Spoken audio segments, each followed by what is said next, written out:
Antigamente, quando se falava em pedalada, a gente só lembrava de um drible no jogo de futebol. Nos últimos anos, essa palavra tem sido muito utilizada no âmbito das finanças públicas. Dizem que há até uma lenda urbana em Brasília de que um ex-secretário do Tesouro Nacional, que costumava ir trabalhar de bicicleta, mudou seu meio de transporte para não ser visto pedalando. Mas afinal, o que são as pedaladas fiscais? Fiquem ligados porque esse é o nosso tema de hoje.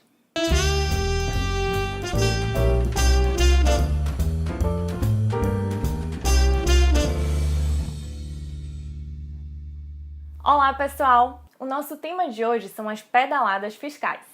Esse tema também foi sugerido por uma de nossas alunas e é um tema bastante atual e recorrente nos debates do direito financeiro. A expressão pedaladas fiscais nos remete a um jargão do futebol para indicar um drible criativo a uma regra do direito financeiro, gerando um benefício fiscal para o governo. No linguajar das finanças públicas, a expressão pedalar é utilizada para indicar um atraso proposital de pagamentos públicos.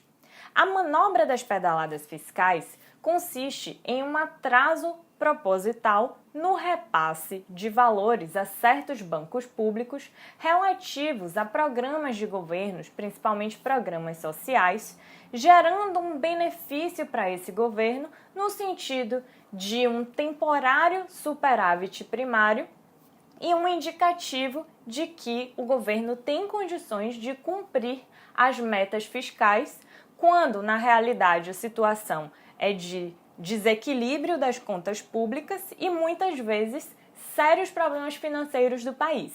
As metas fiscais servem para dar confiança à sociedade de que o governo mantém as condições necessárias para a estabilidade econômica. Como instrumento de gestão das finanças públicas, o planejamento orçamentário e financeiro contribui para o alcance dos resultados previstos por essas metas. Assim, ao longo do ano, as receitas e despesas são constantemente avaliadas e, sendo o caso, as despesas devem ser limitadas a fim de alcançar as metas estabelecidas e programadas na Lei de Diretrizes Orçamentárias, a LDO. A meta pode consistir em um déficit ou em um superávit. De maneira bem simples, o déficit representa uma situação em que as despesas são maiores do que as receitas públicas. Já o superávit é o cenário em que as receitas superam as despesas públicas. O superávit primário consiste no resultado positivo de todas as receitas e despesas públicas, excetuando-se os pagamentos relativos aos juros da dívida. O déficit primário, portanto, ocorre quando esse resultado é negativo. O superávit primário representa a economia feita pelo país para o pagamento de suas dívidas.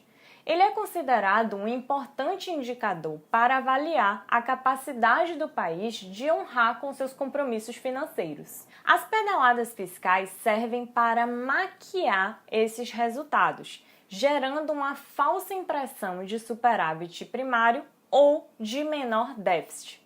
Isso ocorre porque determinadas despesas previstas no orçamento são realizadas por intermédio de determinados bancos, mas os valores relativos a essas despesas não saem do erário, porque o repasse para esses bancos são propositadamente atrasados. Assim, essas despesas que não necessariamente são previstas no orçamento são inscritas nos restos a pagar e, por isso, não entram no cálculo das despesas na avaliação da meta orçamentária. De acordo com o artigo 36 da Lei 4.320 de 64, que é a lei que traz as normas gerais do direito financeiro, consideram-se restos a pagar as despesas empenhadas, mas não pagas até o dia 31 de dezembro.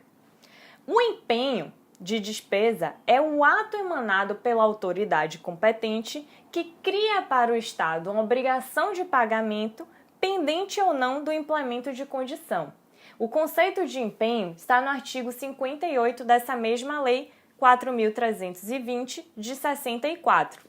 Assim, as despesas empenhadas, ou seja, cuja obrigação de pagamento já foi criada para o Estado, mas cujo pagamento não foi ainda realizado, são inscritas nos restos a pagar, porque não foram realizadas até o dia 31 de dezembro daquele exercício e, portanto, são postergadas para o próximo exercício, não entrando no cálculo de receitas e despesas para avaliação das metas orçamentárias. Mas vejam qual o problema disso. As despesas realmente previstas no orçamento, elas foram pagas. Foram pagas pelos bancos, por determinados bancos públicos. Só que esses valores não saíram das contas públicas, não saíram do erário, nem entraram no cálculo das metas orçamentárias. No entanto, a gente tem inscritas nos restos a pagar despesas relativas aos bancos, que não foram previstas no orçamento. As que foram previstas no orçamento foram as despesas dos programas e não as despesas direcionadas para os bancos.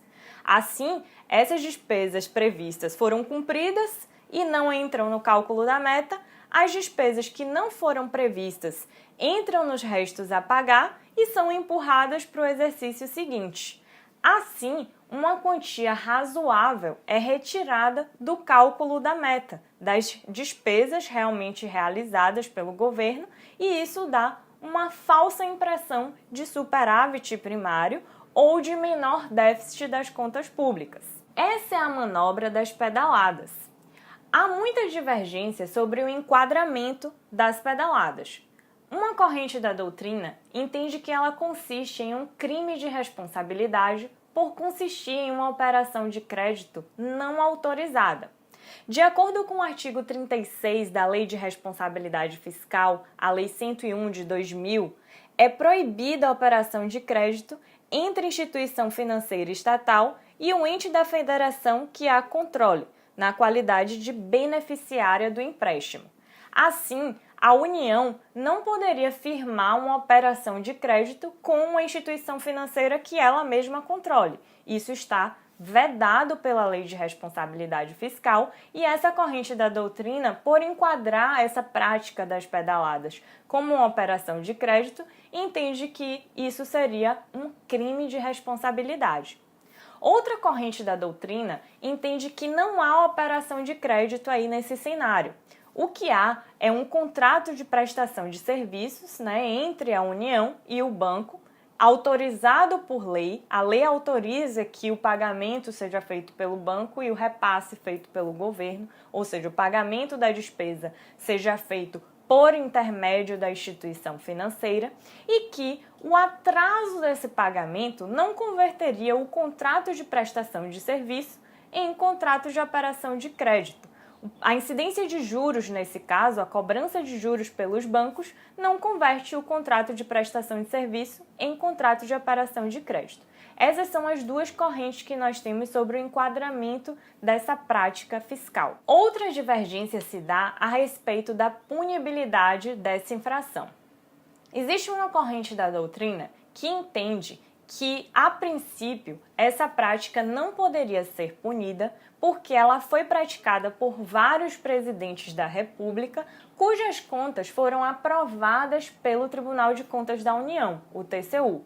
Assim, a prática foi chancelada por uma jurisprudência administrativa e, portanto, a punição dessa prática antes da efetiva mudança de posicionamento do TCU seria uma violação à segurança jurídica. Só poderia haver punibilidade, portanto, após ao TCU firmar que essa prática realmente não pode acontecer. Seria necessária uma mudança na jurisprudência do TCU.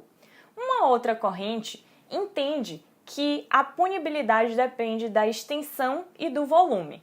Por exemplo, se a pedalada fosse realizada dentro do mesmo exercício financeiro, se não houvesse inscrição nos restos a pagar, esse atraso no pagamento proposital ao banco não geraria uma punibilidade, porque não atrapalharia o cálculo da meta fiscal.